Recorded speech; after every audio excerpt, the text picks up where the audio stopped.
Before we begin, I would like to acknowledge the traditional custodians of the land on which I live, work and create, the Kumbameri people of the Yungumbeh Nation, and pay my respects to their elders past and present.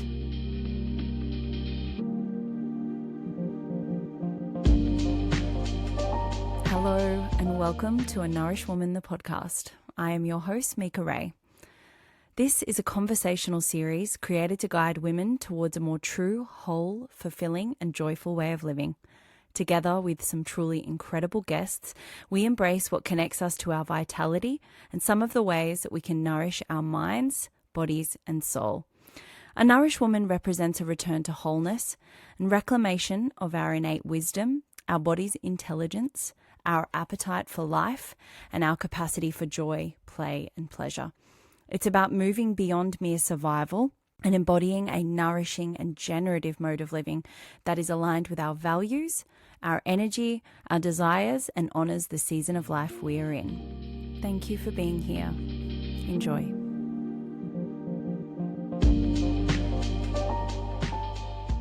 In this episode, I am joined by Brittany Wilde. Brit is a mother to 3 beautiful little girls that are the priority of her life. She is also the founder of Elite Mind Co., a brain health practitioner and high performance coach. Brit helps people build healthy brains, strong bodies and clear visions so they can live the life they want to live and be the person they want to be. Brit believes there is literally nothing in your life that you are able to change without first changing something in your brain. The way our brains work and feed information to the mind is the basis of every behaviour, action, thought, feeling and idea we have. When we master our brain, we master our life. Everyone needs to know how to manage and optimise the brilliance of their own brain. In this liberating episode, we cover navigating business shifts and initiations, how to hold faith during the messiness of transition, the toolkit we can draw on to resource ourselves during times of change, combating wellness talk around the responsibilities of motherhood, enduring through discomfort when we don't see immediate success, why Brit doesn't believe in self-sabotage or imposter syndrome, this is a juicy one, and Brittany's version of holistic success. I have followed Brit's work for the last couple of years now, and just recently we connected, obviously because we were recording the podcast. But we also connected on something really important that we didn't get to discuss in this episode, which is audacious goals. Brit and I share a very audacious goal to compete in a Masters Games for sprinting, which is both something we did when we were younger. And off the back of this audacious goal, we've developed a friendship and we are now training buddies and well on our way to achieving this goal. It has felt like a homecoming for both of us. So, watch this space.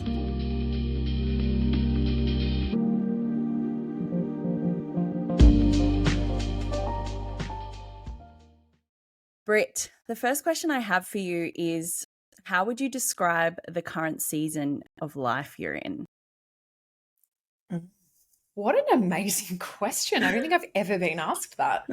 I would describe the next season, this season, in such a cliched way that I apologize in advance, which is that I really feel like I'm in an expansion at the moment.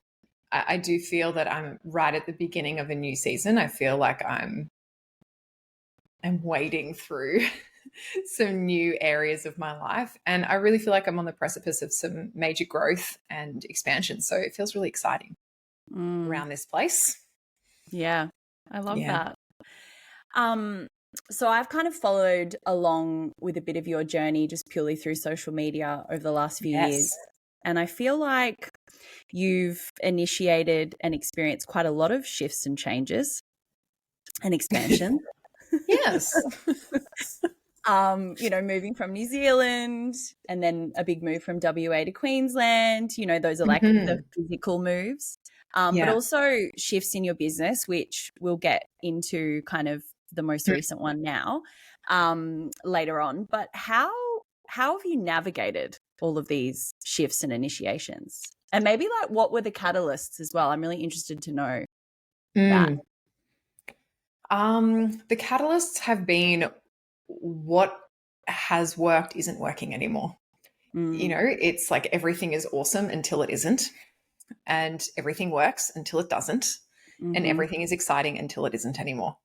And so I think when I get to that place where all of what has felt exciting and interesting and challenging and like I'm really working on something, like as soon as it stops feeling like a project and as soon as it stops feeling like it's taking me and my family closer and deeper into our values, it is always a huge sign to me that things need to change.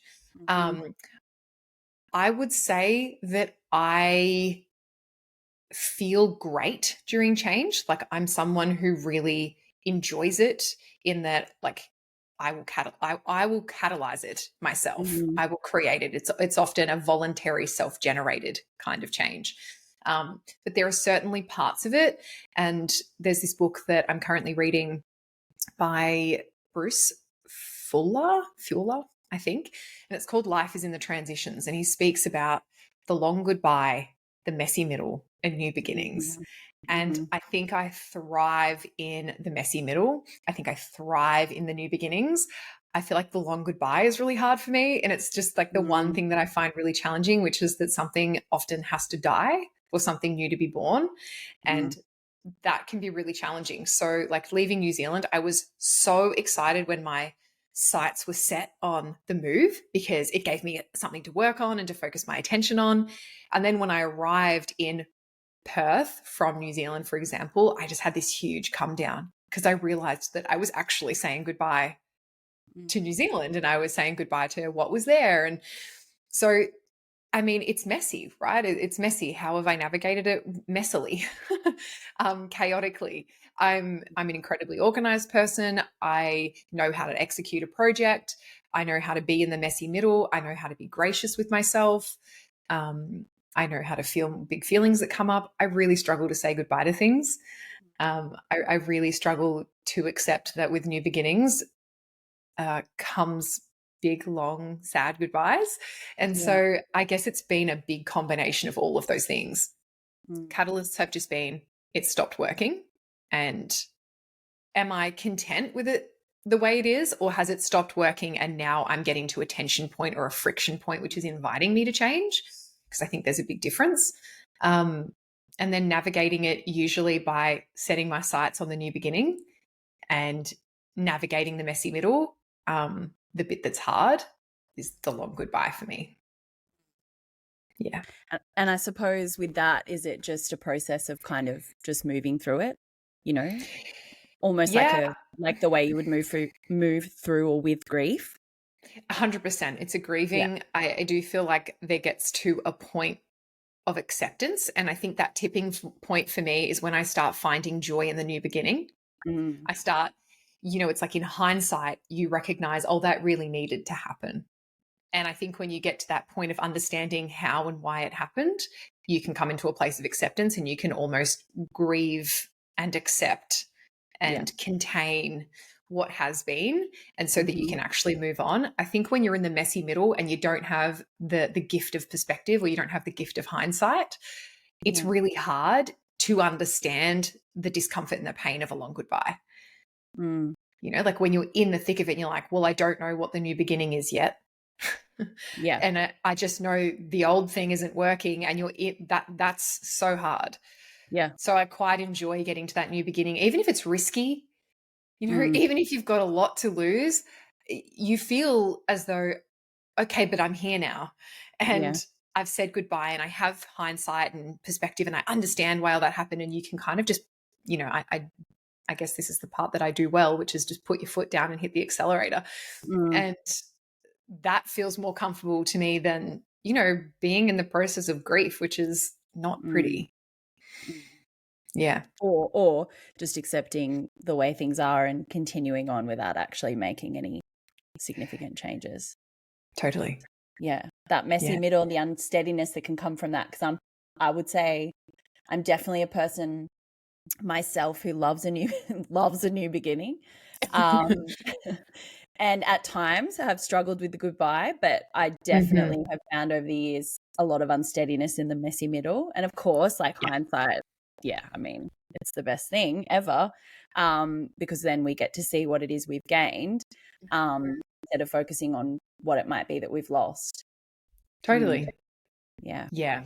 And the messy middle is interesting too, because I think if you've been in the messy middle enough, you kind of have this trust or faith in the process that it's taking you to those amazing new beginnings. Whereas I think when you haven't done that a lot and you're in, you know, your first major messy middle or your fifth major messy middle, it's really destabilizing and it's really displacing. And I think, you know, you love a new beginning, so you've probably catalyzed a lot of your own messy middles similarly.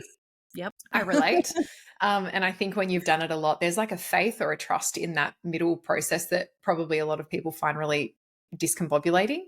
I think sometimes when you love a new beginning and you just like, your all systems go in that direction, you kind of forget that there's these things that you're leaving behind. And it's that when you're like, oh, hang on. I've actually just let a lot go as well. And I think, I feel that. Yeah, that's definitely true. And I suppose it's like you're building a tolerance, you know, for these things because ultimately, even if you don't necessarily catalyze a new beginning yourself, you know, life does what life does and will thrust you into them regardless. 100%. Yep. Yeah. And so having that kind of tolerance and resilience for that is definitely helpful. Oh, absolutely. I mean, it's going to be voluntary or it's going to be involuntary, but it's going to happen. It's going to happen. It's coming. The whole thing. This is evolution. This is what we're here for. That's it. So I would love to know, because I like to think of, like when I think of a nourished woman, I think of, you know, a woman with a bit of a toolkit of resources that she can call on. And so while we're speaking about change, and navigating change and hard times and when lifes, what do you think a woman or just anyone actually needs to have within their kind of toolkit to navigate these things like the messy middle? I think that the number one skill you need to have is self-trust. Like that's the first piece. And that doesn't come by doing a set of practices and building it. It comes by going through enough messy middles that you can trust that what's on the other side is for you. So it's one of those things. It's like the trust doesn't come first. It comes second. So I think that good people. I don't think you need lots of people. I think you need a few. And it's those people that you can unburden yourself to that are not going to pick up the burden, but they're going to receive it and they're going to hear it and they're going to really be there for you in a way that is so supportive. They trust you. They're not going to fix it for you. They're not going to try and solve it for you. They're just going to be there and they're going to hear you. So I think that's probably the biggest, well, maybe the second biggest after self-trust that you need in your toolkit. Third, I would say anchoring habits and practices that connect you to your ideal self. I think that one of the propensities we have when life gets really hard is to drop our bundle and to just relinquish or let go of anything that gives us a sense of certainty. And, you know, and I always give this analogy of when you're thrashing down the river of life, all we want is a hand to fling out from the shore and pull us up onto it. And sometimes you got to just flow down the stream. But the things that can be your life raft, the things that can be your flotation device as you do that, are your anchoring practices that help you feel like yourself. And for me, that's nourishing food. It's a solid training regime, physical movement. It's challenging myself mentally and intellectually. It's connection. So I think those anchoring habits and practices are right up there with things that you need when you're navigating change. It's like throughout the change, what makes life predictable? Throughout uncertainty, what is the riverbank that you're going to reach for? Or what is the flotation device that you're going to kind of strap to yourself while you thrash down and while you're having no idea? So they're probably the top three. Yeah, I think they're absolutely key. One thing you touched on there with the people, and not necessarily, needing a large number of people, but just perhaps the right people or the right people for the particular season you're in.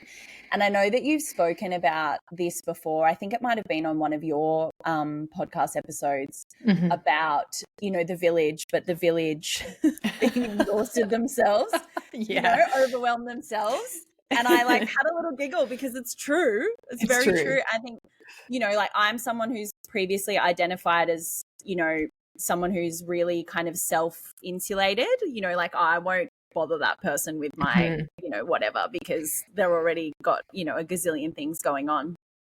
And, and it just, when you said that, it was very relatable for one. And I think a lot of people listening can definitely relate. But what I love about what you just said when it comes to, what you think is key is just somebody essentially being able to, hold space and hear you and just kind of, just be an ear and to not necessarily fix things. I think I don't know, perhaps this is quite broad, but, I feel like women are, conditioned to fix, to help, to solve.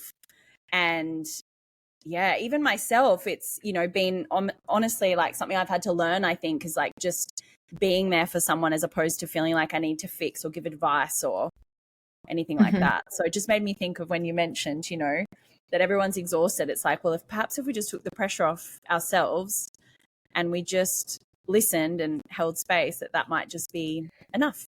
Yeah, your friends' problems are things that you can hear and things that you can receive and things that you can hold space for. And you can say, is there anything I can do for you? Or do you really just need to share this with me? Yeah. And I would say 99% of the time, people just want to say it.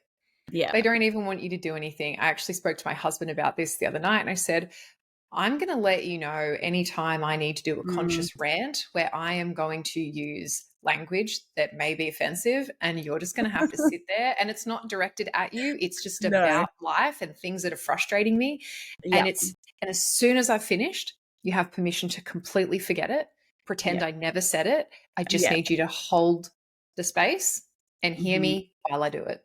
Yeah. And he was like, yeah, I can do that. Most of the time, that's all we really want. We want to just be able to unburden ourselves from the frustrations that we're feeling that we haven't been able to do anything with. Yeah. And we just want a place to put that. And we don't want anyone to do anything with it. In fact, most of the time we would really not like it if anyone did anything with it. And I think sometimes with our friends, with our spouse, it's nice to just say, today has actually been a bit fucked and here's why. Yeah. I feel good now. Yeah. I feel good now. And then you just close that portal and you're not going to sit in complaint. You just want to unload it. And I think, we're taught to kind of stifle that and, it's not appropriate or, take responsibility for your own emotions. And a lot of the time, the way that people perceive that, I think, is to just shut it down. Yeah. I'm like, I don't want to do that. Actually, the kids have driven me nuts and I haven't got all my work finished and I haven't been able to get outside for some exercise and I just feel frustrated, and you just get it out and then you close the lid on it. And so, often when I do that, I will preface it by saying, I got to get some stuff off my chest. Don't do anything with it. Yeah. I just got to say it. Yeah. And I think it feels really healthy for me. Yeah. Well, it's like a release. Yeah. God. Yeah, it's a release. Yeah. It's a release. Yeah. Yeah. And we need those. I wanted to talk to you, and you just kind of mentioned the kids then. You wrote, I think honestly, one of my favorite pieces of your writing was the piece you wrote on the mother load. I just felt like it was so honest and so beautifully written and quite piercing, it landed in a different way than, and I just really appreciate it. I feel like a lot of people, a lot of women felt the same way. And the one thing I wanted to talk to you about from that particular piece, which I urge everyone to go and read, is the part where you wrote about it is listening to another person tell us to prioritize ourselves over our children, because we hear this. I feel like we hear this a little bit more. I seem to see it a lot more now. Yeah. And to continue on with what you said, and the hundreds of things we know that they don't know what that actually means. And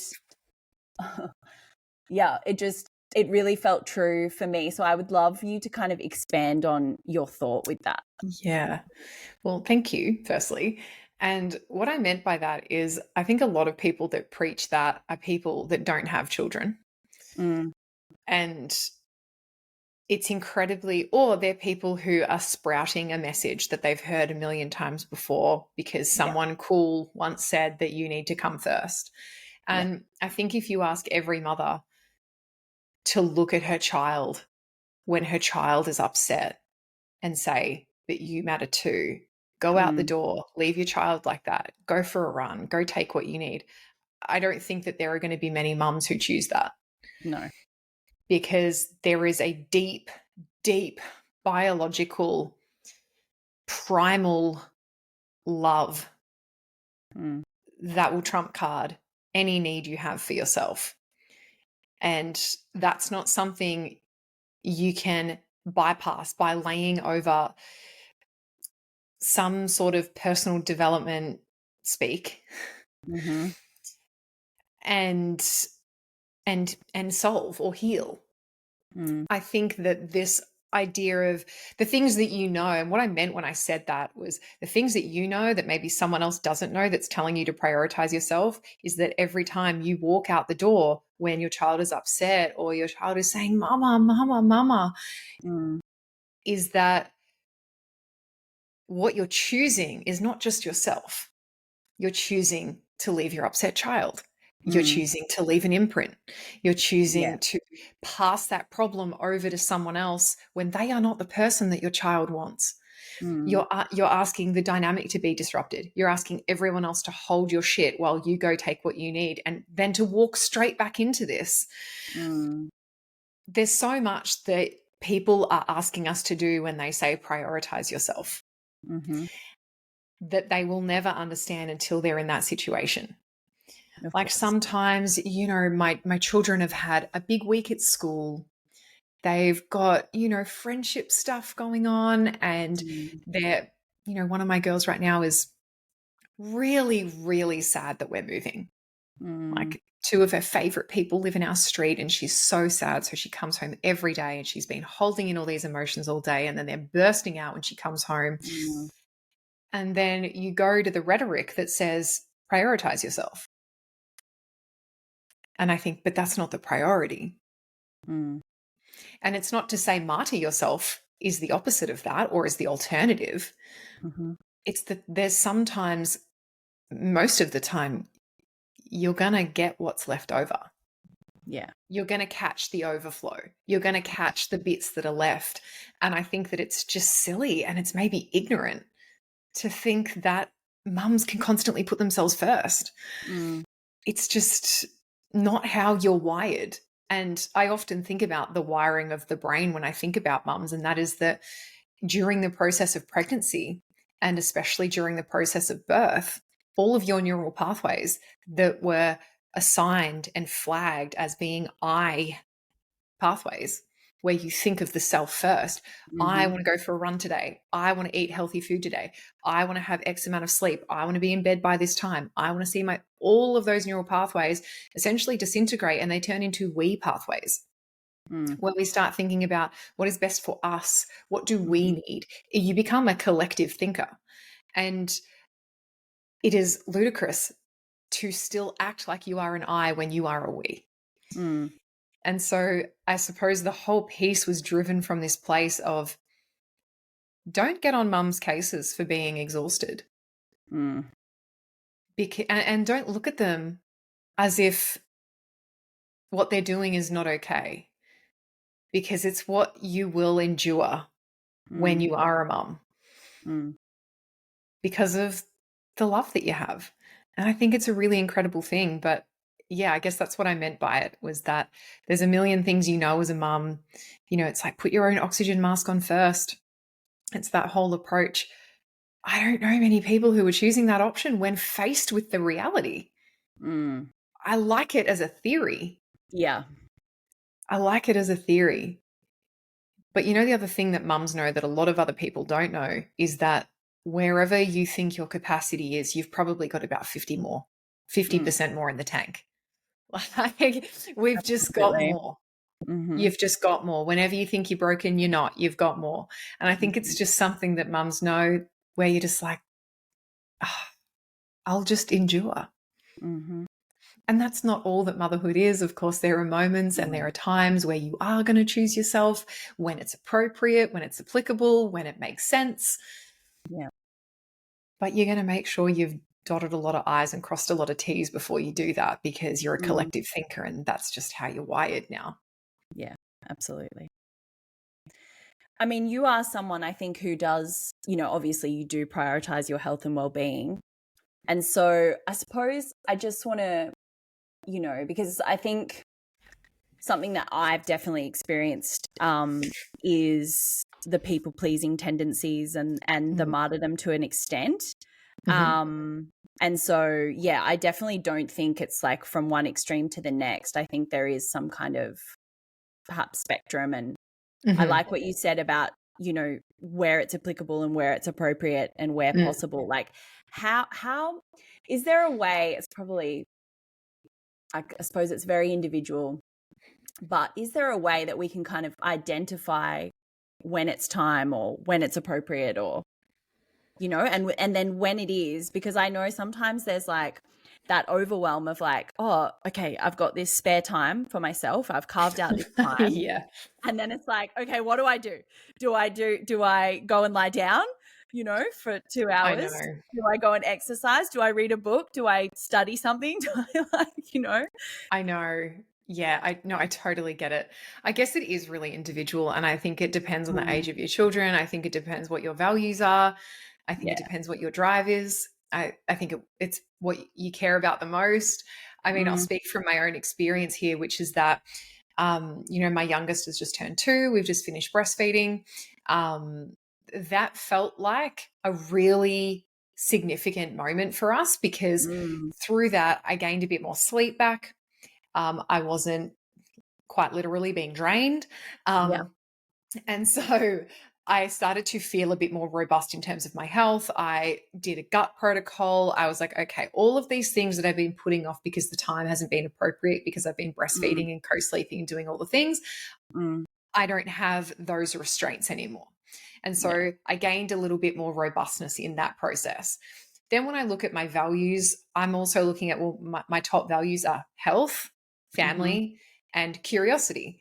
Yeah. And so health is my number one value. Without it, you have nothing. You could take away everything else in my life, and if I still had my health, I could solve that problem. Yes. If you take away my health, I can't solve anything. So it's my number one value. And so with the free kind of allocation of new resources being like my time and my energy in a way, health felt like the obvious choice, because what I really wanted to do is, the healthier I am, the more robust I am, the less time I spend being sick, being tired, having to convince myself, getting through the procrastination, like having a break for a coffee, Yeah. The more I have my health sorted, the more everything else flows. Yep. So what was the question again? Like, what did you say? What was the last bit? Well, it made me think of something else now. Like, how do we know when the time is, and like what to... And I think I kind of like I feel like with a lot of these conversations I've been having, it's the self-awareness is the key. And I think so maybe like how we can cultivate that would be a wonderful thing to kind of segue into. But also it's just like the first question I asked you is, what season are you in? Acknowledging that constantly and knowing that that's constantly shifting. Constantly. Yeah. And yes, so something that I'm constantly talking about is, anytime you're optimizing something, you have to de-optimize something else. Like, when I've de-optimized breastfeeding, as in I've essentially taken it away, I'm not doing the co-sleeping, great. That means I have more resources to place here. Where do I want to place them? Great. The health stuff is, front and center. Yeah. And it feels appropriate, because the cost is that it takes time away from my work, and it only affects me. And so I'm happy to pay that cost. And I'm always looking at that. If I choose this, what's the trade-off? Yeah. Am I happy with that trade-off? So for example, if all my kids are home and I'm like, oh, you guys are so frustrating, I want to prioritize myself, and I leave them all and they're upset. I've left an imprint. They feel dysregulated. Is that a cost I'm willing to pay to like take what I need? No, it's not. No. So I'm constantly assessing the cost of my choices, as well as, the long view as well. Am I willing to make other people uncomfortable for short periods of time for the sake of the long view? And sometimes I am. It depends on who, for how long, in which way. But it's this constant like balancing or harmonizing between where you're going and what you're choosing and why, what the cost is, what the trade-off is, and also what season you're in. I mean, sometimes you're not in an optimization season. Sometimes you are in a maintenance season. Yeah. And that's fine. I've just come out of a big maintenance season for probably 2 years while my youngest was, on me all the time. Yeah. Yeah. And I'm literally just coming out of it. And because of that, there's all of these new resources that I'm creating for myself through an increase in health and a lot of other biomarkers. And I'm like, wow, I've got resources to play with. Like, this is good. I can do stuff with this. So yeah, it's season, values, costs, trade-offs. Yeah. Yeah. And this is the like no such thing as a free lunch thing. It's, no one rides for free. Yeah. There is always a trade-off. But I love that you said harmony, because I was speaking to a friend even this morning about like just how much we despise the word balance. And so I was like, I feel like, and we were trying to come up with an alternative, but I feel like maybe that's it. Yeah, I use harmonizing because, harmonizing isn't about equal splitting. Yes. Sometimes it means like I'm in 90% growth, 10% maintenance. Sometimes it's 50-50. Sometimes it's 80-20. Like I think, or it's, 50-30-20, like whatever. But it's really just had to check my maths. It's just, it's always those things. And I'm like, it's the harmonizing of the whole orchestra. Yes. And it's, some have solos, some have, exactly. Yeah. Yeah. And, running a household and a family is almost like, coordinating that orchestra. So it is. I think if you see all of the elements of your life as if they're part of that orchestra, so it's like, your business or your work or your creative projects or your personal projects and your health and your family and, your children and your friends and all of the things that you're navigating are part of that orchestra. And it is a constant like, it's time for your solo. And now, you just sit down there and it's your turn. And, it's always that. Yeah. Yeah. I love that so much. I wanted to also speak to you about, you did share a post on this, but I remember you speaking into the kind of alignment culture and what, and so I really want to speak about that. But then I also want to talk about the over-correcting, because you've mentioned that before, and that really, and I was just having a conversation with this about this with a friend last night as well. Like, and I think, I have to admit when somebody, reads or sees a nourished woman, I know that will automatically give them an idea of what that means, right? And for me, it's a very personal nuance. It's like what it means for you specifically. But when I think about it and I'm, imagining just how much we've kind of, I feel like obviously we've gone from major hustle grind culture, which hasn't necessarily served us very well, especially women. And so, we've now come into what you describe so well as, overcorrecting. And so I'd love for you to talk about that. Yeah. So I think that the personal development industry just does a number on us quite often. And I don't know, like, I really love the personal development industry. I'm in it. I love it. Yeah. And I think sometimes like the general narrative can be a problem. Yeah. So firstly, it was the hustle culture, which we then decided wasn't working because people stopped listening to their intuition. They stopped listening to their bodies. They stopped reading the room. They stopped assessing the market. And they stopped actually taking in subjective and objective metrics to adjust the way that they were doing things, right? And they just started going, it's hustle or bust. So we had this huge overcorrection then to the ease and flow and surrender game. And then it all became about feminine embodiment and feminine wisdom. And that took us in the complete other direction, which then we became averse to blood, sweat, and tears. We became terrified of, going to our edges. Yeah. We became terrified of pushing. And every second person will tell you that they've had burnout. And you say, what is burnout? And they'll be like, I don't know. And so, we had this massive overcorrection, which we see heaps, all the time in pretty much every space. So it's not just this space. It's everywhere. But we had this huge overcorrection. And then it was like, if there's blood, sweat, and tears, if there's moments of exhaustion, if there's, an exertion of effort that feels taxing, I'm going to take that as a sign of misalignment, because what's for me should feel natural, easy, magnetic, simple, clear. And I think that if you ask every person on the planet if they feel completely clear and magnetic and easy and flowing and surrendered, they will say absolutely not. No. So both are an illusion. You can't just hustle. Yeah. You can't just flow. Yeah. And so, it really got us in a bind, because I actually think, both are equally as ineffective. Yeah. Right. Like when you hustle at the cost of listening, and this can even be listening for those who are like more pragmatic minded. Stop listening to market trends, stop observing buying patterns. Like if you're in business or something, like when you stop doing those things and you stop being able to observe the way people are behaving and adjusting like your marketing and your messaging, and you're going to have a problem, which is you're going to be barking up the wrong tree where there are no clients, as an example. And if you go in the other direction, when you become so averse to hard work and you pass it off as feminine embodiment, you're never going to grow. Because I think, the symptoms that we've seen from that acute disease has been that people don't have businesses that are successful.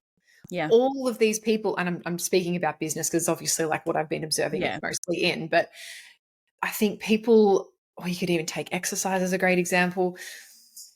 We have all these people with businesses who are like feminine business, flow, surrender, ease, And then they'll also say to you, I've got a cash flow issue. I don't have any new clients. And so it's not working. They just feel better, and they feel better because they're comfortable.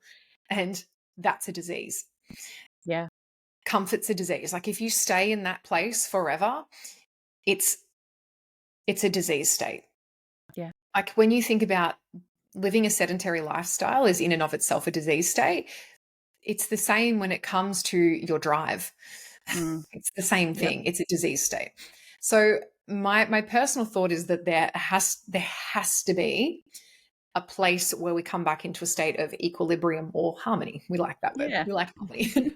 Coming back into a place of harmony, which is that you have to know when you're unnecessarily hustling or you're making it harder than it needs to be for the sake of looking like you're doing big hard work. And you have to be aware of when you're choosing out of hard things. Because you're terrified of like going back into burnout or whatever. And when I explain this to people, and I think this always kind of like blows a few minds, but when you think about what's required to create an adaptation, it is that you actually have to functionally overreach beyond your capacity. Yeah. And I always explain this in a gym setting because it makes the most sense to people. And then I'm just like, apply that to your life. So if I go to the gym and my max deadlift is 100 kilos and I go to the gym 5 times a week and I deadlift 70 kilos, am I going to be improving? No, I'm going to be de-optimizing or performing at a suboptimal level. Yeah. Right. And it's the same if you're not willing to go to your edge, because your edge is actually what you can do.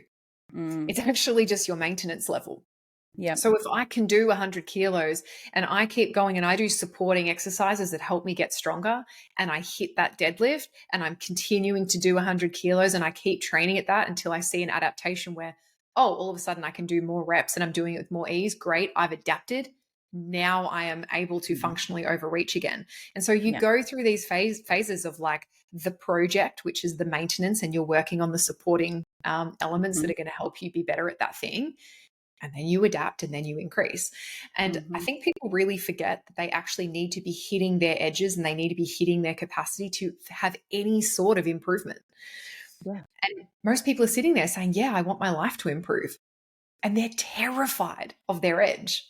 Like, they're genuinely terrified of getting anywhere near it. So they get 60% of the way to it and they say, that's enough because I don't want to burn out. And I think we'll get used to just suboptimally performing in every element of your life if you're not willing to get a little bit sweaty in the process. I mean, this is the thing, like, like this is where the growth happens. You hear this from, like, I feel like every expert or Everyone. anyone even who's, like more creatively inclined or has done anything with excellence. It's like, that is where the growth happens. Yes. And then it's like, okay, like if you let's look at that exact example, but you apply it to like the hustle culture. Yeah. Hustle culture says, unless you're smashing deadlifts every single day at that same level, it's not enough. Yeah. That's going to be a problem because you will overtrain. And then you will be underperforming because you'll have to start again. Yeah. Or you'll have to have big breaks. If you're doing 60 kilos when you could be doing 100, you're also not going to be performing well. It's like there's a point where you're harmonizing your training load. You're functionally overreaching one day, you're having a recovery day. Then you're doing some restorative practices and you're taking care of the recovery side of things. Maybe in your business, that's like getting your back end system set up. In your physical body, it's you're rolling out with a foam roller, you're hitting the sauna, or you're doing some cold plunging, or you're doing your stretching. You're getting a massage. The next day, you might be doing some cross training to make sure that you don't overtrain in one area. Then you're going back to the gym and you're trying to perform again. Like this is the balance point. And I think no one likes it because it's not prescriptive. No. People don't like how alert and attuned they have to be to their own lives. They want to be able to be like, if I do this, this, and this, then I'll be successful. If I hit A, B, and C, I will get D. And it's like, it doesn't work like that. It doesn't work like that. So yeah, I think it's like it's the constant assessing and awareness of your own life, which is simply a game of perception, and it's a game of observation, and it's a game of reflection. And again, people don't want to do that. I get to the end of every day and I'll do a little recap of the things that I'm really proud of, and I'll do a little bit of a look at like where I fucked around, where I wasted time, where I shouldn't have really done that thing. And I'm not saying don't ever do things that aren't productive, because being unproductive is one of the most optimizing things that you can do when it's intentional and chosen and it's appropriate. Yeah. Agreed. You mentioned fear. Do you think there's anything else that stands in the way of people like optimizing their life or making a change, I think, so I mean, there's obviously the terror of getting close to their threshold and that being uncomfortable and painful. And we don't like the feeling because it's hard. Yeah. It's like if someone said go for a 20K run, like, you're going to be in the hurt locker. People don't like it there. I think that one of the things that really stops people from optimizing and pursuing the life that they really want is that if they give it everything and it doesn't work, they have nothing left. So they like to keep a few cards. Yeah. They like to keep a few tricks up their sleeve. Yeah. Which means it's like their reserve, which says, but if it gets really, really bad, I still have a few things that I can deploy. Yep. And that's great, but it doesn't get you anywhere. Because ultimately you're still in the exact same position as you were before. You just think you have tricks up your sleeve, but like deploy them now. Yeah. Use them now. And I always just think a life where you are incredibly aware and you fully accept and embrace exactly what is, and you are under no illusions from yourself, is the most honest way to live your life. And honest living is good living. So if, for example, you're someone who can't face your bank account, if you're someone who can't face the realities of your business, your health, your fitness, if you can't face those things and look at them and say, I'm not happy with that, that actually needs to evolve and change. And here are all of the tricks I have up my sleeve. The best thing ever is you will gain trust in yourself to pursue. And when it doesn't work, you'll know that you have to come up with another plan. And what you build in that is self-resourcefulness, resilience. Like, you're going to gain something anyway. Yeah. So you may as well deploy it all now. And the worst case scenario is that you don't get the result you want. You've got no tricks up your sleeve. And you know what you'll do? You'll find a way if you want it bad enough. Like, he who has a strong will to live will endure and tolerate anyhow. Yeah. It's like, I think if you want something bad enough, you'll figure out a way. And that is, you'll turn to someone and be like, have you ever been through this before? You'll start getting anecdotes. You'll start researching. You'll find your way into, like, always. Yeah. Yeah. So I think it's like, it's the fear of, if I go all in and it still doesn't work, then I'm a failure. It's just thinking that you're a failure. And I think that the easiest way to move around that is accept that you absolutely will fail at something at some point. Yes. You're going to fuck up. You're going to fail. And that's okay. And the sooner you realize it and stop avoiding it and just embrace the fact that it's coming. Yeah. Regardless of what you do, you'll either fail by not trying, or you'll try and then you'll fail and you'll figure it out and you'll change it. Yeah. And like you said, there's always something to gain in that anyway. There's always something to gain. You don't know what it is yet. And you won't. Exactly. Unless you give it a go. And then you'll be like doing the long goodbye and the messy middle and the new beginnings. Exactly. With another thing that you have spoken about, you kind of touched on it briefly, I think earlier, was I'd love you to expand on the long game mindset, because I think our current culture, and I feel like definitely in these generations that are coming, it's kind of this, we want it now, it's the quick fix, it's why we turn to certain ways of treating illness and things like that. It's we're wanting that kind of quick fix. So I'd love for you to expand on your idea around the long game mindset. Yeah, so the long game mindset, it was born from the exact things that you've said. Yeah. I suppose I've been in a position where I've been doing a lot of like strategic business coaching for the last few years. And a lot of what I see is people coming in being like, I want this launch to go really well. I'm like, I want you to develop great launch principles and great launch skills so that every launch goes well. Yeah. And it's that perspective shift where it's like, yeah, but if this goes well, then everything will be good. It doesn't work like that. And we all know it. The instant gratification, the quick fixes are exactly what they sound like. They're quick fixes that have long ramifications. And so the long game mindset is essentially about, is this a sustainable practice that I would choose for myself for this personal project of wherever I'm deploying this and employing this tactic? Yeah. Is this something that will actually serve me in the long run? And one of my great examples of this is running. I know we both love running. We bond over running. But, after having my youngest baby, I didn't run for, including the pregnancy and then the first probably year, it was, nearly 2 years. Yeah. And then I started to get back into it, and every single run was hard. I know you know the feels. Every single run was hard. Like, every step hurt.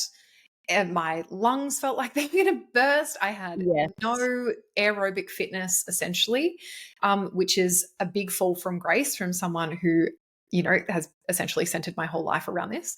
Yeah.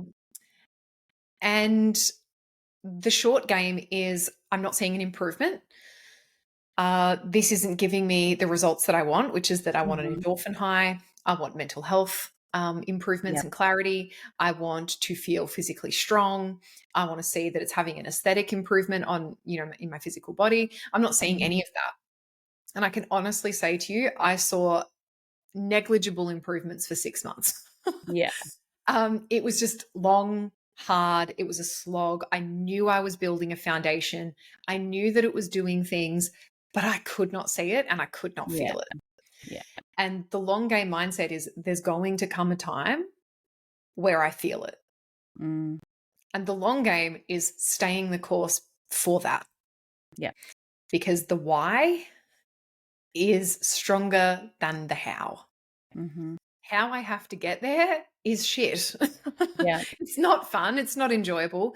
But why I want to get there really matters to me, because I know that there is this therapeutic threshold of running that I'm going to reach where I'm going to receive all of the benefits mentally, cognitively, physically, aerobically, anaerobically. I know I'm going to feel it.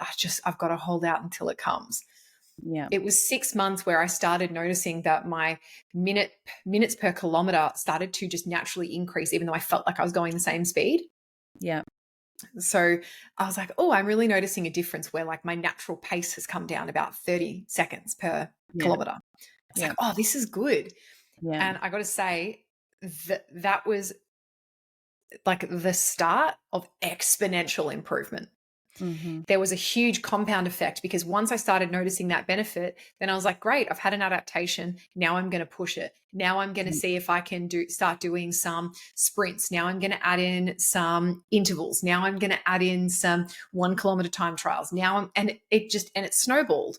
And so the long game is, if you're only going to do something to see an improvement the first 1 to 5 times you do it, don't start.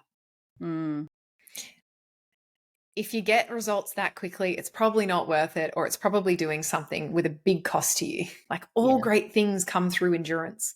Yeah. And I think that we have really forgotten that. And it's why I like still reading books instead of just audiobooking everything. It's like there's something I get from that. And there's a training that comes from that where it's the long game.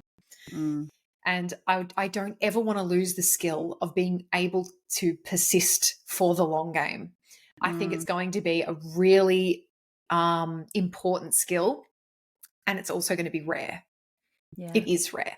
It's rare that people stick at anything for long enough to see the impacts. And I mean, just go onto social media and have a look at people saying, I tried that diet, it didn't work. I tried this exercise regime, it didn't work. I tried this business strategy, it didn't work. I tried this marketing strategy, it didn't work. Go everywhere you look. Every person you talk to, they'll tell you that they tried something and it didn't work. And I can guarantee you all of them would have given it less than 90 days. Yeah. There's just so few people who are willing to endure because we want a quick fix, because we instantly want out of our own discomfort. Yeah. And I think sometimes too, it's like not even necessarily knowing what the benefit is going to be, Totally. And not necessarily actually having an idea, or the benefits being different to what you initially thought. But I suppose this is that like leap and land, you take the leap, maybe not necessarily knowing. And it's that persistence and the discipline and the commitment. And like, I even speak sometimes to some of my clients who don't necessarily love, some of the mundane tasks that come with having a business and, getting in and reconciling their zero or whatever, just to use it. And I'm like, but it's a commitment to this thing that you're building. It's this devotion to this thing that you're building, and if you reframe it that way, like there are going to be some benefits from that. So I think it's like not knowing and going for it anyway. Yeah, one of the things that I actually put in my terms and conditions that I get people to tick and sign off on when they start working with me is, am I open to this surprising and delighting me in ways that I don't expect? And I think as soon as you open people's eyes to the fact that it's not just A plus B equals C, you might still get C, but you also might get D, E, F, and G. And that's really exciting. Like when you improve your resistance training, are you open and willing for it to also improve your cognitive performance? Are you also open to it improving your sex drive and your hormonal health? Are you also, there's so many additional things that we forget in the long game, that it's not like you're just enduring for no improvement. No. You're enduring for incremental micro improvements along the way, and additional superfluous benefits that like you didn't even know were coming. And Yeah, I think we forget that. We're just like, oh, once I put in 12 months of work, like, oh, it's such a long time. Like, but it's not. Oh Like God, it's no, 0, it's and not. then when you get to the end of the year, it's 100. It's like you will Yeah. still go from 1 to, like, you'll still see all of the improvement along the way. I mean, there's always something to gain. Mm-hmm. Yeah. I love that, actually, the surprise and delight. That's Mm. just, I honestly feel like that would be something that would sell it to me. But Totally. I'm someone who does love to take a leap and not necessarily know what's on the other side. Me And too. be surprised and delighted. Yeah, I Yeah, love a surprise. yeah. God. I think that's the fun of life. Me too. I wanted to talk to you about Elite Mind Co., which is your new Yeah, brand business. it is. And I want to know, I've got a few questions that I would love for us to get into, but what is the mission behind Elite Mind Co.? To create people with elite minds. Perfect. Is that surprising? No. I want to, well, our kind of phrase is amplifying human potential by shaping elite minds. And I guess it's everything we're talking about. I want people with sharp minds. Like, no more of this, I tried it for 3 seconds and it didn't work for me, so I'm quitting. Like, no more of that. I think we're going to have I don't want to say generation, because it's not a specific generation. It's, I don't want to live as part of a collective who don't have sharp minds, who can't persist, who aren't willing to do hard things, who do not have resilient and robust bodies. Like, I want my kids growing up in a world where we have sharp critical thinkers, we have intelligent, and I don't just mean like book smart. I mean like emotionally intelligent, conceptually intelligent, perceptive, observant people. And I want my kids growing up in that. I want to live in that. I want to live in that. And I'm incredibly driven by shaping my own mind. I'm incredibly driven by putting myself to the test. And I want to create a space where other people who think that's cool and awesome and fun want to do that too. So I guess the mission is, how much better can it be? And let me help you figure it out. So yeah. Through, and it's through health, like through health. Yeah. You know, if you don't have it, you've got nothing. Yeah, absolutely. What is high performance? Because I really love your explanation, or what it means within Elite Mind Co. Because I don't think it is a little bit maybe what people would initially think when they hear the words high performance, but it is more than that. So I would love for you to talk about it. Yeah. So I think the misconception with high performance is that you have to be like an elite athlete or some sort of business rocket mogul scientist. Yeah. Business mogul. And ultimately, it's how closely are you living to your values? Like, if you have a set of values and you are pushed up right against them, and that's your reality, then I would say you're pretty high performing. It means you have values and you've curated a life, a mind, a body, and an existence where you're actually living them every day.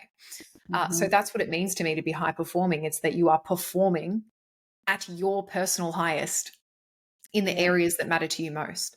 And not everyone's going to have the same values as me. And so they're not going to pursue high performance in the same way that I would.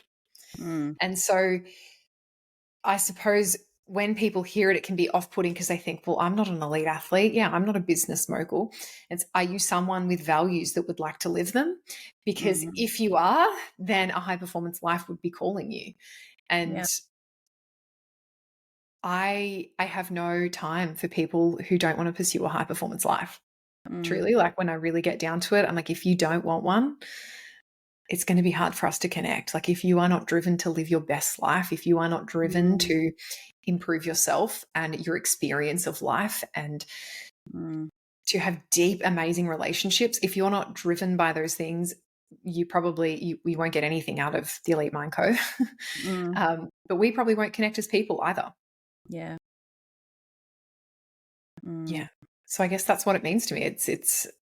It's something that, you know, we really sat with for a while about what actually is high performance. It's to know your values It's to curate a life where you're in pursuit of the ultimate expression of those values. And then you're taking care of the day-to-day tasks, practices, beliefs, and mindsets that allow you to live out those values in real life. And it's like, it also makes me think of, you know, because there is a lot of talk about living in alignment with your values. That, I don't know, I'm not sure that, you know, there's a lot of talk and not necessarily a lot of action. So I'm kind of assuming that when it comes to this, there's this action piece, you know, that is key. But it's like, it's, you know, it's living a life, I think it's like living a life of like true meaning, you know, and we talk about purpose as if it always has to be something to do with our career or, you know, what it is we do that, you know, generates income, a relevant amount of income for ourselves. And yeah, it's like, for me, living on purpose and living a life of meaning is all of those things as well. Totally. I mean, meaning is what drives performance. Having a meaning behind the things that you're doing are the things that drive performance. And typically when people say, oh, I procrastinate, I'm like, it doesn't mean enough to you. So then what do you say to like self-sabotage, you know? Or I don't believe in self-sabotage. Yeah, interesting. I thought you might say that. I don't believe in it. I don't believe in imposter syndrome, and I don't believe in self-sabotage. They're just everyday things that everyone deals with that you just have to move through. I have such little tolerance for them. I have such little patience for them. I don't think there's a single person out there who's like, I want to blow my life up. No. I don't think there's a single person out there who wants to live a truly shit existence. No. And so do we have patterns that can be destructive? Yes. That's not a self-sabotage issue. That's a pattern decoding issue. And that's a behavioral change issue. That's an awareness issue. I don't believe in self-sabotage because it becomes this catch-all phrase that we use to offset any times we fuck up and don't pursue the things that we want. I think when people go, I didn't do everything I could have done because I was terrified of what would happen when I gave it my all, they will say, I sabotaged myself. And it's not honest. No. It doesn't require ownership and responsibility. And I'm a big fan of those things. Yes, I do know that. I'm a big fan. But so am I think. Yeah. And I think, honestly, you saying that, like, it's funny because, I mean, not that long ago, I probably would have used the phrase self-sabotage, I think. But yeah, but I really like what you said because I feel triggered, but in a good way. Do you know what? People don't like when I say it. I'm like, look, guys, I'm sorry. But no, I appreciate that. And like, honestly, this is one of the reasons why I wanted to speak to you, because I think you just have such a fresh, I don't know, perspective on all of this. I think a lot of people need to hear, because this is how when we start reflecting on these things, that is when we do build the self-responsibility and self-honesty muscles, so to speak, because we're actually thinking about these things more. Exactly. And I'll say what I said before, which is that an honest life is a good life. And saying, oh, I sabotaged myself is dishonest. It's I actually didn't do the things I knew I needed to do to have a successful experience of whatever I was doing. Yeah. And when we can own that, we're in a better position to solve the problem, because the next time we do it, we have the awareness. When we continue offsetting our discomfort at facing the reality of life, it's a euphemism, right? We say self-sabotage, but what we really mean is I haven't taken full responsibility for the fact that I did not fully give my all to whatever it was that I wanted to experience or achieve. I don't like euphemisms. Because I can't remember the guy that said it. He's like, anytime we use euphemisms, it's basically it's code for not being able to face your reality. And I think that it's super true. And so self-sabotage for me is a euphemism. Imposter syndrome is a euphemism for saying I compared myself to someone else and I'm not willing to take responsibility for the fact that she's in a completely different place than me because she's a different person with a different set of skills. Yes. I'm actually going to make it mean something about myself, and I'm going to let my own mind spiral about it. And that's why I've got imposter syndrome. And now I'm going to say I'm scared to do it because I've got imposter syndrome. And until I've fixed my imposter syndrome, then I won't pursue it. And that's bullshit. Yeah. I do things with imposter syndrome all the time. Do I look at other people and I'm like, wow, she's really cool. She's fucking nailing life. Yes. Yeah. Do I let that stop me doing something? No, because the one way to guarantee that I'll never have that or be that or do that is by not doing it. Yeah. So I don't know. I just think they're kind of ridiculous. It's personal development speak for I'm not taking responsibility for my life. Yeah. It's an excuse tied up in a nice bow. Tied up in a really pretty bow that everyone has empathy for. And I think that's, it's like the overuse of empathy as well. Like, oh, poor you. I'm like, no. And it's not that I don't have empathy. I do in the right contexts, but I will not have it for someone who's not having a crack. Yeah. And it's like, okay, you didn't get the result you wanted. Did you leave every stone unturned? Like, did you put it all out on the table? If you could do just one more thing, what would it be? Like, unless you are just like, I have exhausted every avenue. I gave it my all. There is, without a shadow of a doubt, I've given it everything. Yeah. Because you know what? People who feel that don't feel imposter syndrome, and they don't feel self-sabotage. Like, when you've given it everything, have you said, oh, I didn't get the result, it was self-sabotage? No, you said, I didn't get the result because I just didn't get the result today. Yeah. There's acceptance that comes with fully giving it everything. You accept the result because you know you've given it everything. Yeah. Yeah. So good. I feel like I could have gone off into a million tangents with that, but I'll bring it back in. I would love for you to give us a little bit of a walkthrough to your foundational offering, Elite Baselines. Yeah, and why you've created it.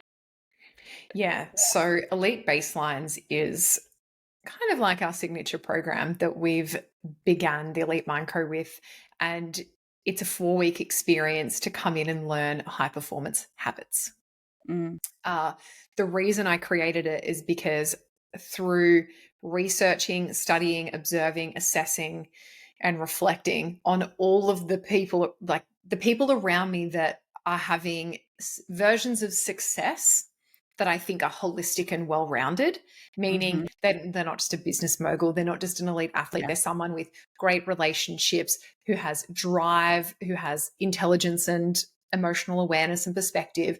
They're people who take full responsibility of their lives. They have like a very holistic sense of success.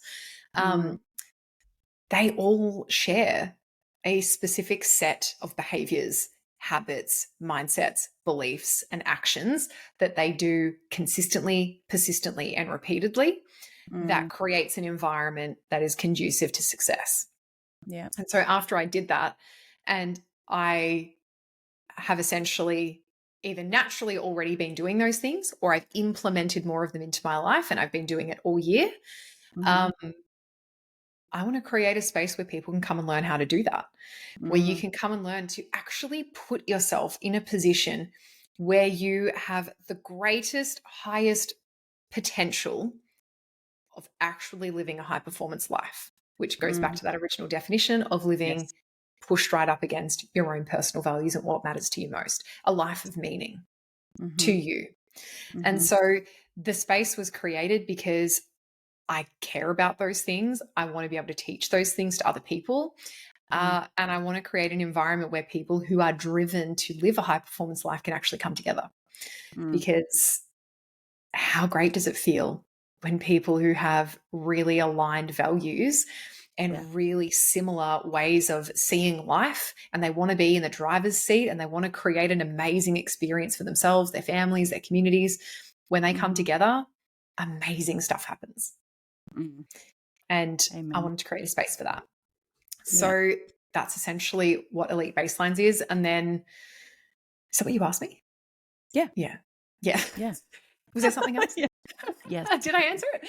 No, you did. That was perfect. It got me thinking about, and I suppose the importance of kind of going to what we were saying with the quick fix, like this is laying the foundation for you to then, you know, instead of going straight from, well, not even A to like, you know, Q, it's like it's these incremental steps. It's laying the foundation.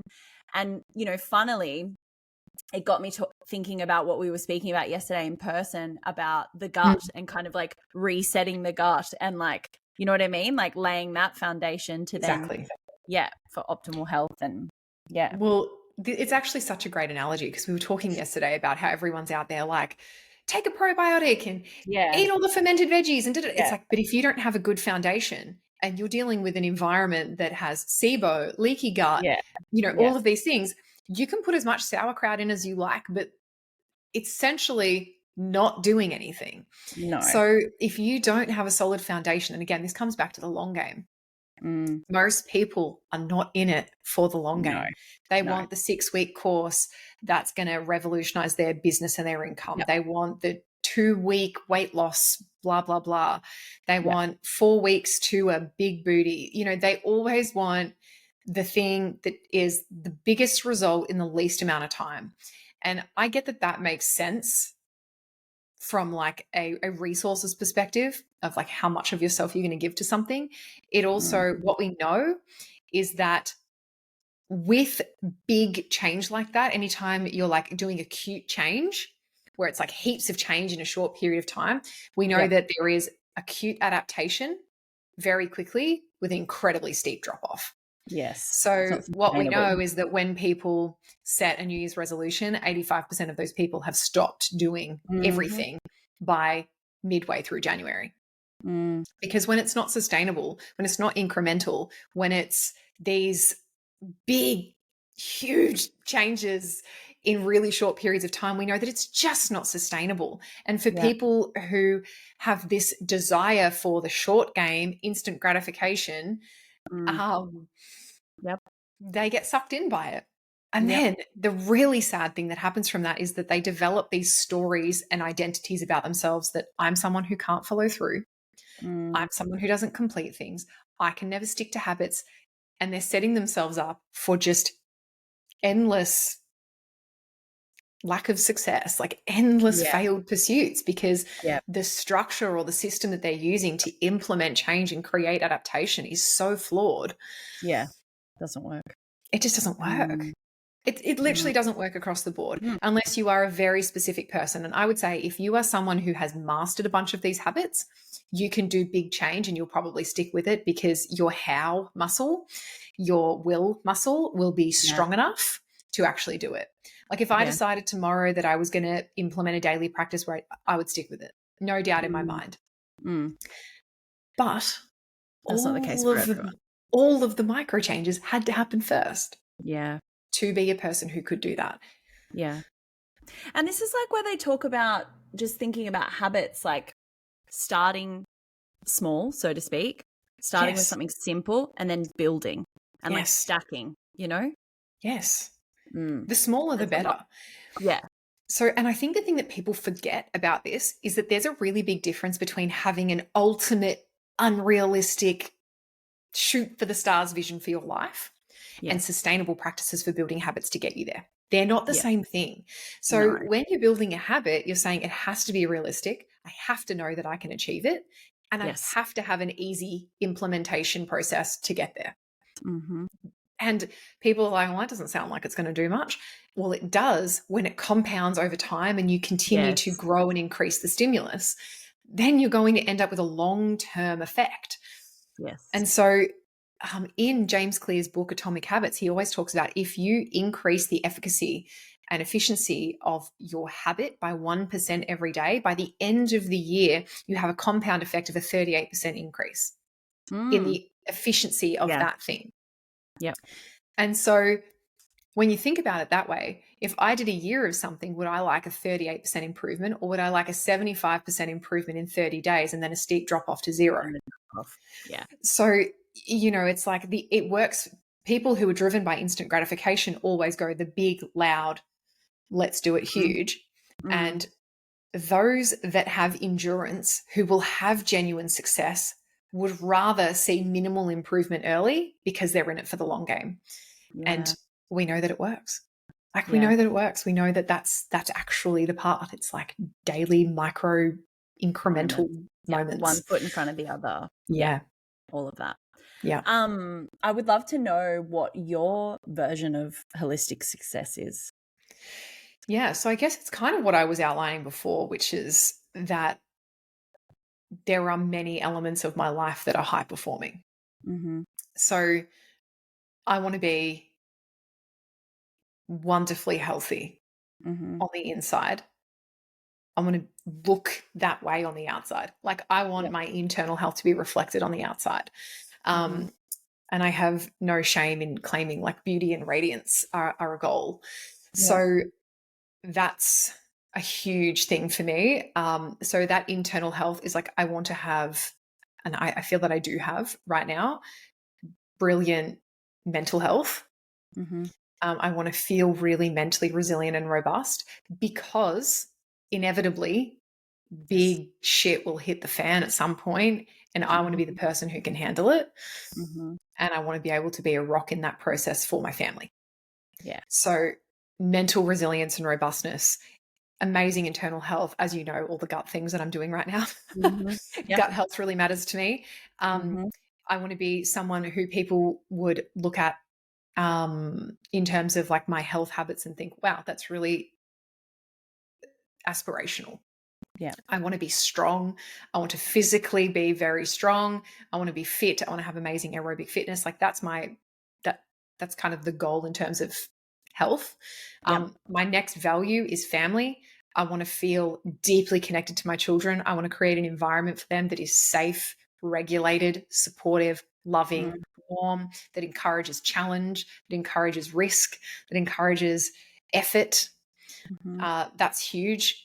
I want to have the most magnificent, phenomenal, intimate, connected relationship with my man, which I can honestly say I've hit the fucking jackpot with him. So that's a huge element of my success. I want to do work that is meaningful, that matters to me. I want to do work that helps people live beautiful lives. I want a sense of adventure and fun in my life. And I can say that probably in this season, that's not right at the top of my list of priorities, just with the age of my children and stuff. Yeah. But in the long term, that would be a major marker of success for me. I want to have an income that supports the lifestyle that we love living, which is incredibly health orientated. And I want to spend a lot of time in nature, outdoors. I want to grow my own food. I want to be in the sunshine.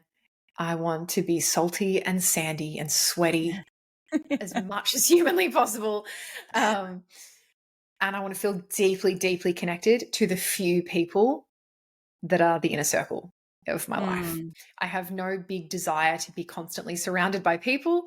I really like cultivating just a few relationships, and truly with the other things that I care about the most.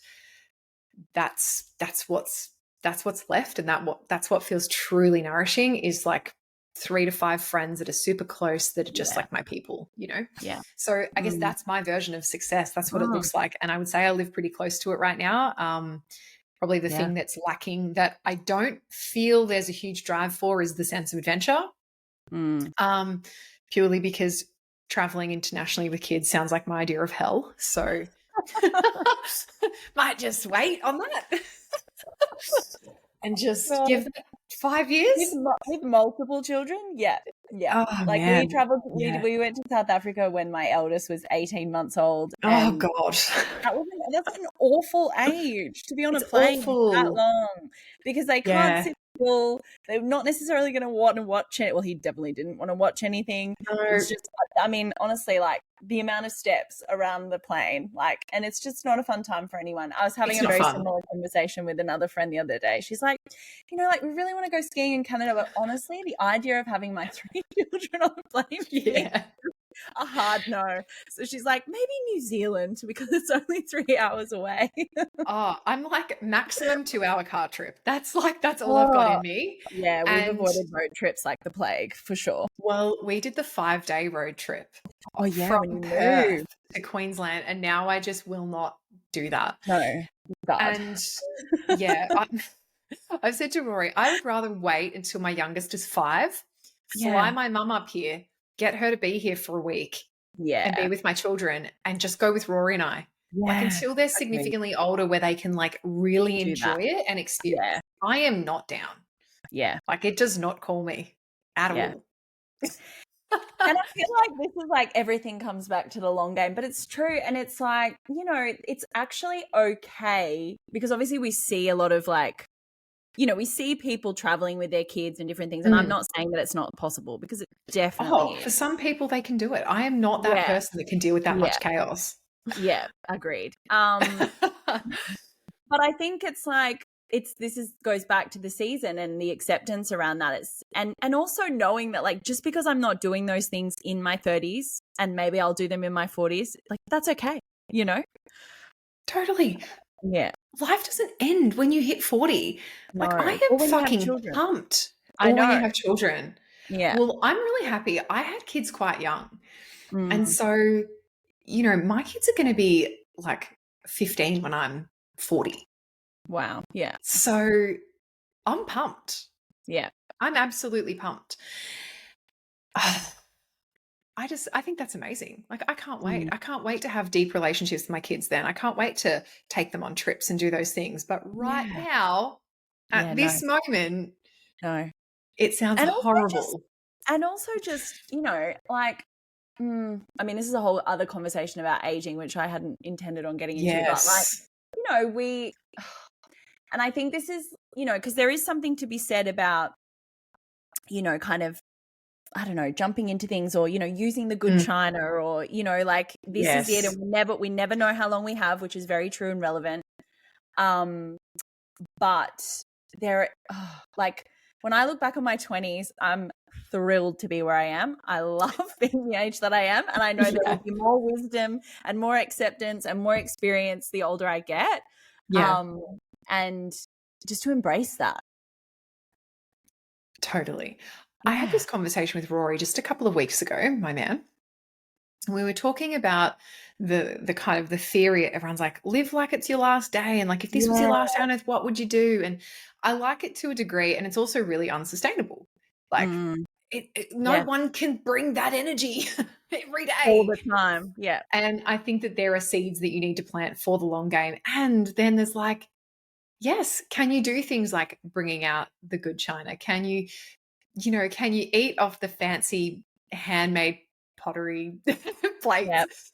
Can you wear the beautiful dress? Like those things that you're saving, they don't need to be saved. No. But of course you can't bring last day on earth energy to your life every day. I think especially with kids who need consistency and routine and, you know, all of those things. So there's like a really practical element to that. And aging is actually such a thing. I am fascinated by aging. I'm fascinated by longevity. It's like a real thing, a little bee in my bonnet at the moment.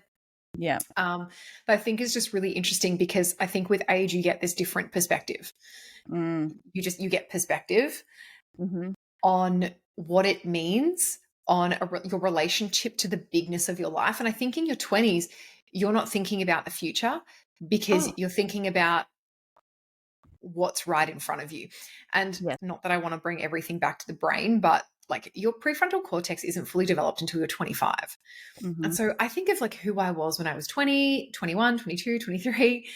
You don't have full perception. You don't have full awareness. You don't have the ability to like quantify age and future and all of those things. Like that really doesn't come until you're older. And it's the beauty and the wisdom of like every single age has its gift.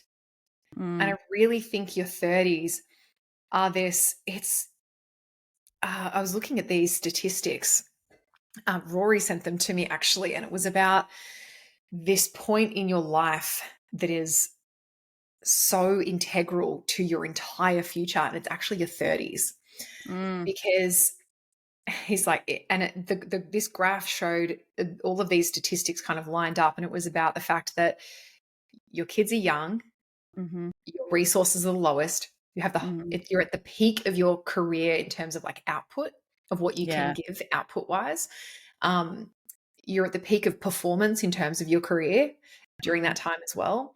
And you need the most resources. You have the lowest amount of time. Your kids need you the most, but you also need to be working to be able to fund all of those things. And it's this real tension point. It's like the culmination of this tension point between the life that you want to live and the setup required to live it, and the demand on your resources.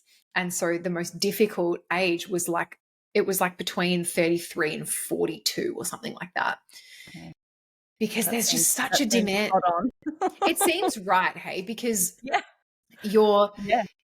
and Rory said before he showed me the graph, he's like, when do you think people are the happiest in their life? And I said, 100% 50s and 60s. Because you've stopped giving a fuck. Yeah. Yeah.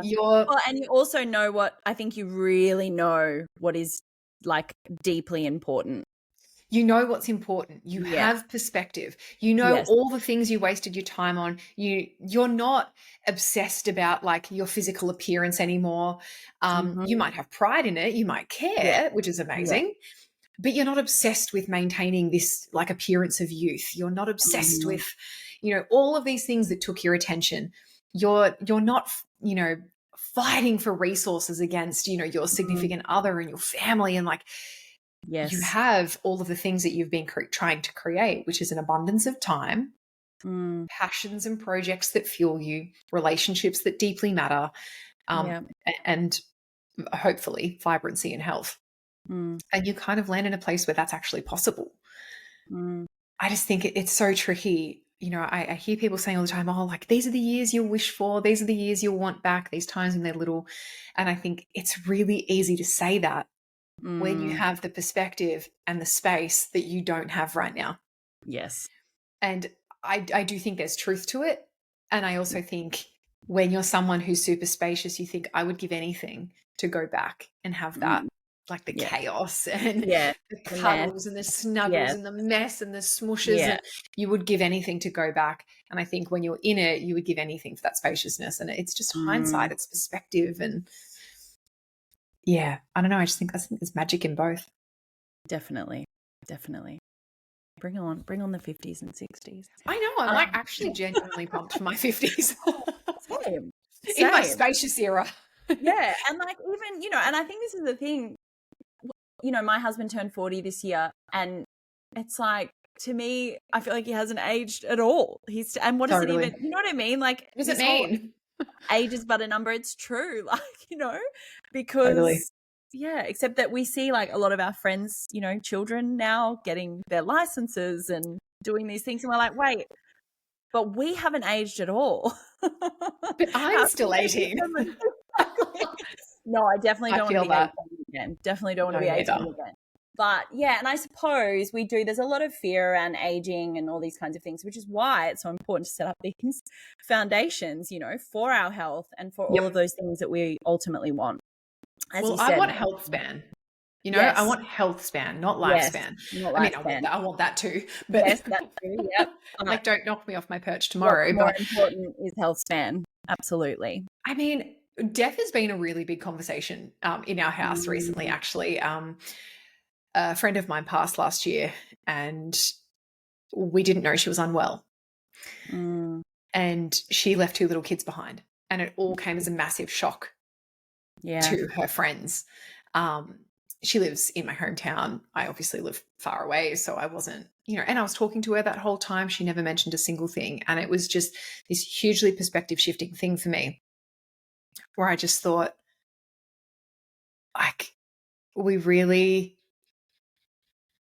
what's the word? Like, we really take for granted that we will always feel this way. And that it will never be different. And that if there comes a point where we need to become healthier, well, then we'll do it. And I'm like, that's when it's too late. Yes. Like when you've gotten to a point where it's hitting you in the face because you haven't looked after yourself, it's too late then. And it really inspired me to, I guess, really optimize. I've always been a health-minded person, but to like really optimize my health, because I want my experience of life and my kids' experience of me to be one where I'm really exemplifying what it is to take control of your life in the ways that you can, because it's unpredictable. Yes. In the ways that you can, that you're completely in control of. Like, and this is why I've become like intolerant to people who will not prioritize their health. It's the one thing you're super in control of most of the time. In most contexts, of course, there are things that are going to happen, that can happen, that you're not in control of. But we've been talking, a lot about death, where I'm like, wow,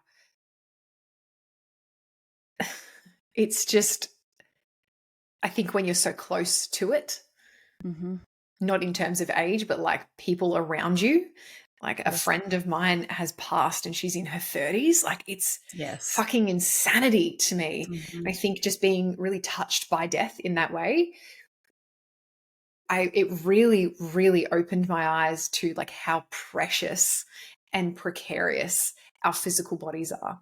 And that quote in the podcast that you sent me, like, oh my God, I literally made that sound. I was like, oh my God, when I heard the quote, which was, we work our bodies rigorously so that they don't become disobedient to the mind.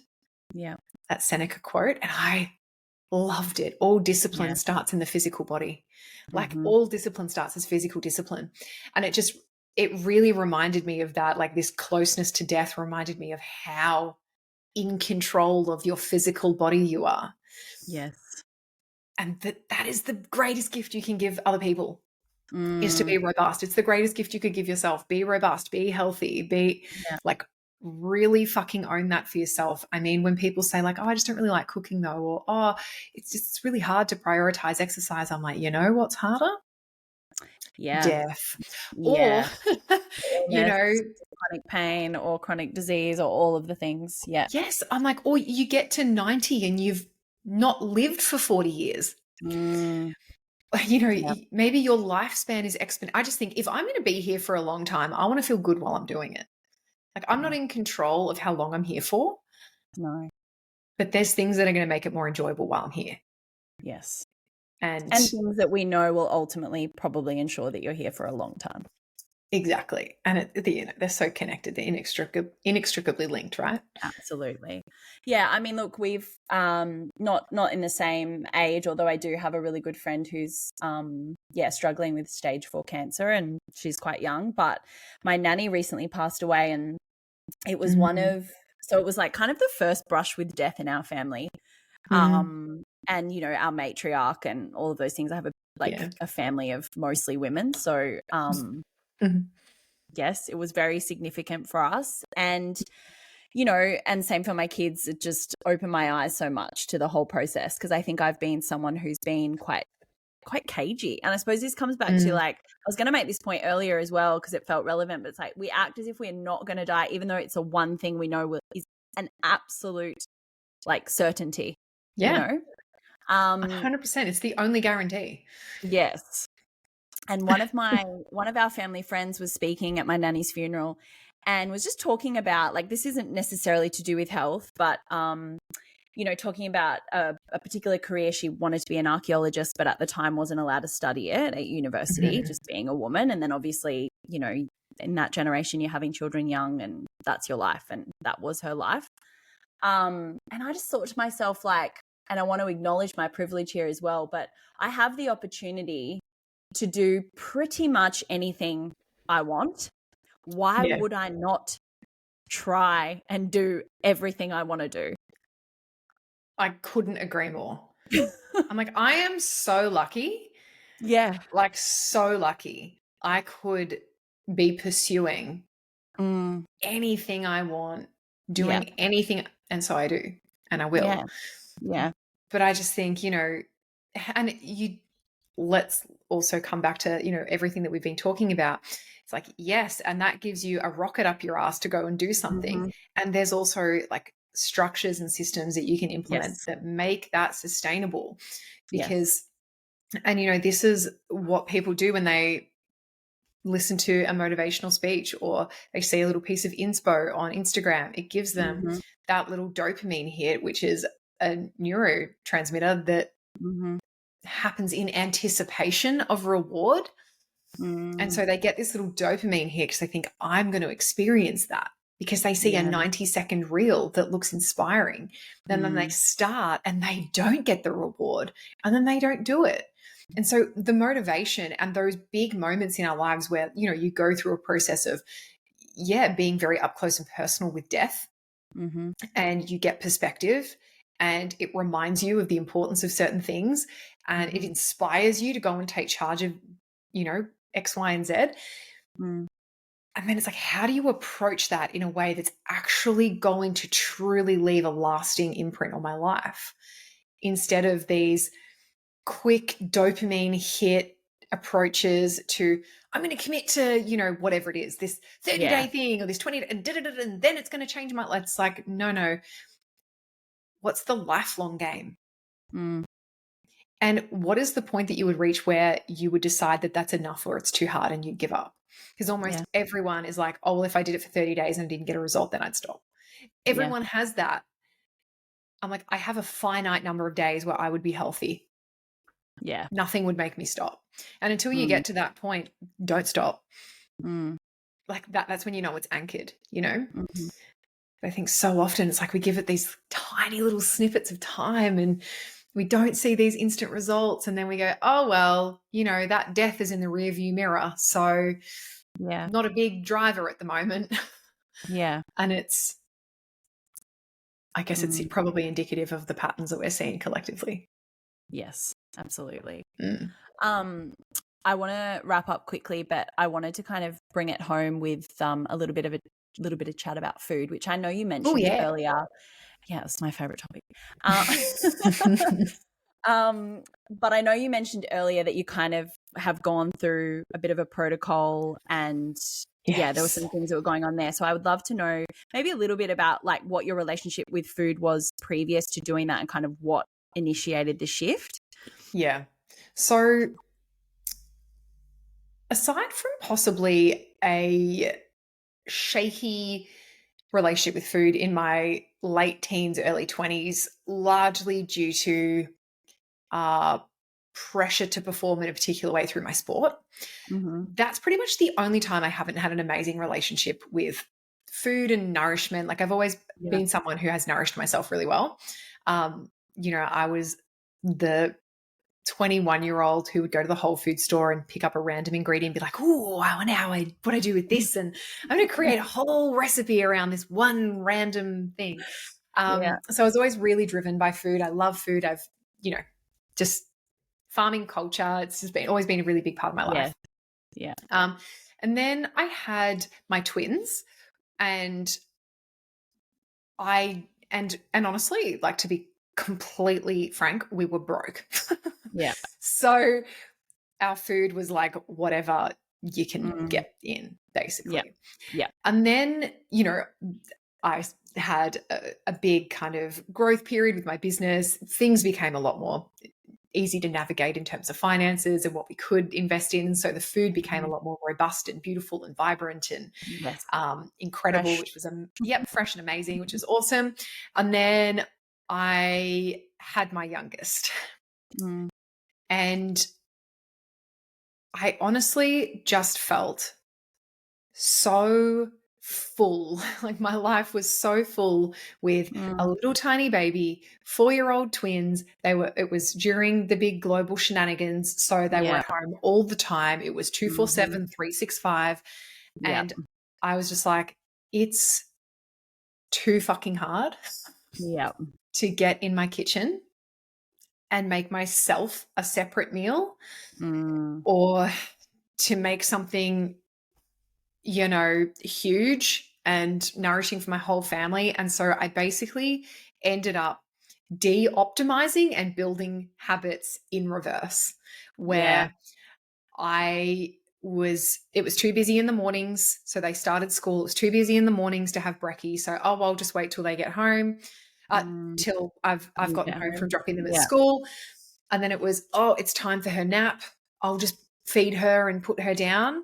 And then I'll have food after that. And then it was, I got to get on a work call.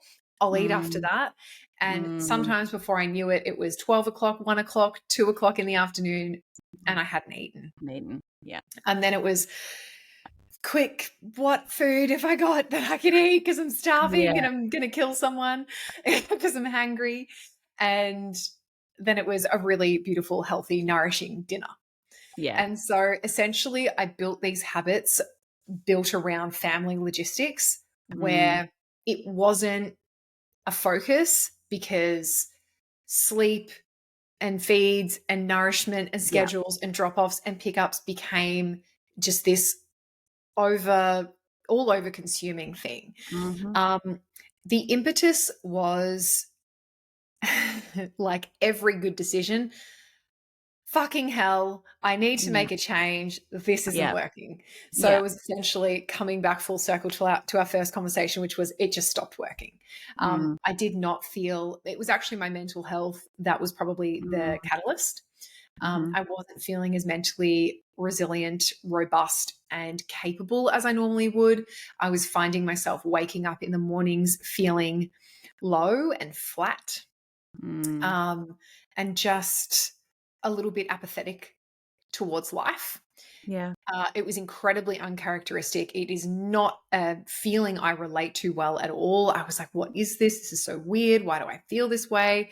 And obviously we know why I felt that way. Because the cost of not nourishing myself, especially in that season of my life, was that it had a hormonal effect, which had, when you're not getting that progesterone surge, you're not getting those feel good kind of chemical releases, and it's affecting everything. So essentially the low food intake meant hormonal imbalances, which meant mental health was kind of taking the brunt of it. And so they were the main drivers that led to needing a change. And it was a really interesting shame spiral for me, because I obviously knew better. And so it was really about, okay, look, I can feel ashamed or I can get help. I can be kicking myself because I haven't sorted it sooner, or I can reach out to experts to just give me the tools so that I don't have to add the mental burden of trying to figure it out myself. And I can get help. And so that's when I also had some tummy stuff going on where I was like, it's just things aren't feeling good in there. I've got digestive discomfort pretty much all the time. What's going on? So I started working with a nutritionist. I obviously did the Rise and Thrive program with Alice Nichols, which is, she's just a ledge. I know you did that too, didn't you? Yes, I did. Yep. Which was really just about changing my breakfast. It's like, it's so simple. And this is the thing about the small kind of change or the small habit. Just one thing can kind of then. Just one thing. Which is exactly why I was driven to. That's why I felt compelled to join, because it wasn't like, we're going to overhaul your diet and change everything. It was like, we're actually just going to get you to nail your brekkie. And I was like, you know what? I feel like a lot of problems will probably cease to exist when I alter my breakfast. So essentially I was like, if I can prioritize one thing and wait for an adaptation and then change another thing, I'm going to do that. So that was basically my process. So started incorporating a really amazing high protein brekkie, which meant that I started getting the right hunger cues, and satiation was more managed, which meant that I was getting hungry earlier. So then my next meal would be pulled forward, and then I was having like a snack in the afternoon, and then I was having a big nourishing brekkie. And all of a sudden things really started to shift. And so after about 3 weeks of doing that, I found that I was waking up feeling different. And that was the reward that I got for the change. And then the next thing started. So once I'd made that adaptation, I was like, cool, this is a habit now. Like, I'm committed. It's brekkie. It's every day. That's when I went and did all my pathology. And then I made some hormonal changes. And essentially it all just kind of snowballed from there. Obviously, I had a a parasite. Yeah. So Yeah. doing a big gut protocol for that. And just a lot of improvements along the way, like really amazing incremental improvements that I could see, that I could feel, that I was experiencing. And I was like, if this isn't the reward that you need to keep going at this forever, I don't know what is.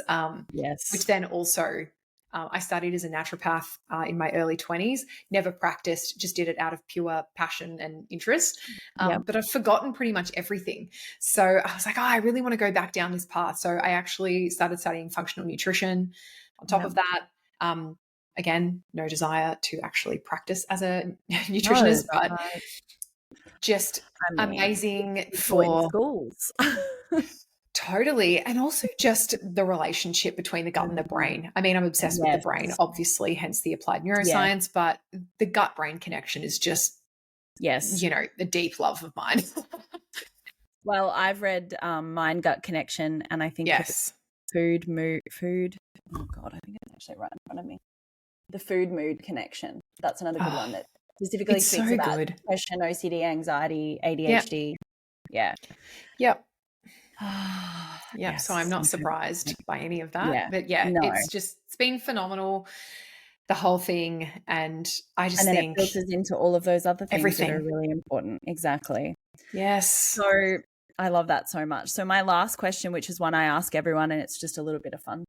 Okay. Is if you could only eat one meal for the rest of your life, I know it's hard, but what would it be? Why would you do that to me?